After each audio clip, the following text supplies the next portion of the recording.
இன்றைக்கி நம்ம சேனலில் நம்ம பார்க்க போகிறது ஒரு சூப்பரான லட்டு ரெசிபி. இது வந்து நம்ம ரொம்ப ஈஸியாக டேஸ்ட்டாக குறைஞ்ச பொருட்களை வச்சு செஞ்சிடலாங்க. இதுக்கு 1 கப்பு பொட்டுக்கடலை எடுத்திருக்கேன். அப்புறம் ஒரு 1/4 கப் அளவுக்கு நெய் எடுத்திருக்கேங்க. அப்புறம் வெல்லம் வந்து ஒரு 2 எடுத்திருக்கேன். நீங்கள் இனிப்புக்கு ஏற்ற மாதிரி சேர்த்துக்கலாம். நீங்கள் நாட்டு சக்கரை கூட சேர்த்து செய்யலாம்.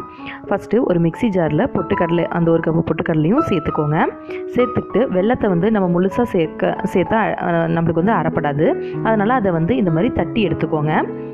எடுத்துக்கிட்டு இதை வந்து நம்ம மிக்ஸி ஜாரில் அந்த பொட்டுக்கடலை கூட சேர்த்துக்கலாம்.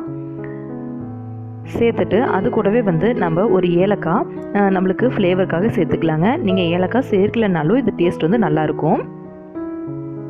இப்போது இந்த மாதிரி வந்து நல்லா நைஸாக அரைச்சி எடுத்துக்கோங்க. அரைச்சி எடுத்துகிட்டு இது கூட வந்து நம்ம எடுத்து வச்சுருக்க அந்த 1/4 கப் நெய்யில் கொஞ்சம் கொஞ்சமாக நெய் சேர்த்துக்கோங்க. உங்களுக்கு வந்து 1/4 கப் நெய்யும் வந்து தேவைப்படாது. நீங்கள் வந்து கொஞ்சம் கொஞ்சம் சேர்த்துட்டு உங்களுக்கு வந்து உருண்டை பிடிக்கிற பக்குவத்துக்கு வர அளவுக்கு மட்டும் சேர்த்துக்கோங்க. ரொம்ப ஃபுல்லாகவும் ஊற்றிடாதீங்க. அப்போ வந்து ரொம்ப கொல கொலன்னு ஆயிரும். எனக்கு வந்து இந்த 1/4 கப்லேயே ஒரு பாதி அளவு நெய் தான் தேவைப்பட்டுச்சு.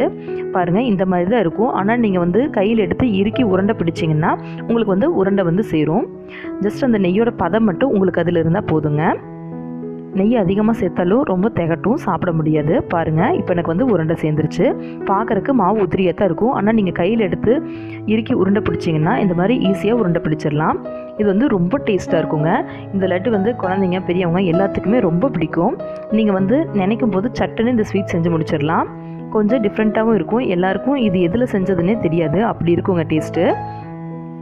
கண்டிப்பாக இந்த ஈஸியான லட்டு ரெசிபியை எல்லோரும் உங்கள் வீட்டில் ட்ரை பண்ணி பார்த்துட்டு டேஸ்ட் எப்படி இருந்துச்சுன்னு சொல்லுங்கள். உங்கள் எல்லாருக்கும் இந்த லட்டு வந்து ரொம்ப பிடிக்கும்னு நினைக்கிறேன்.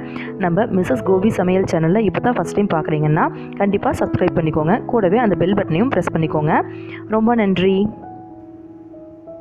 Thank you.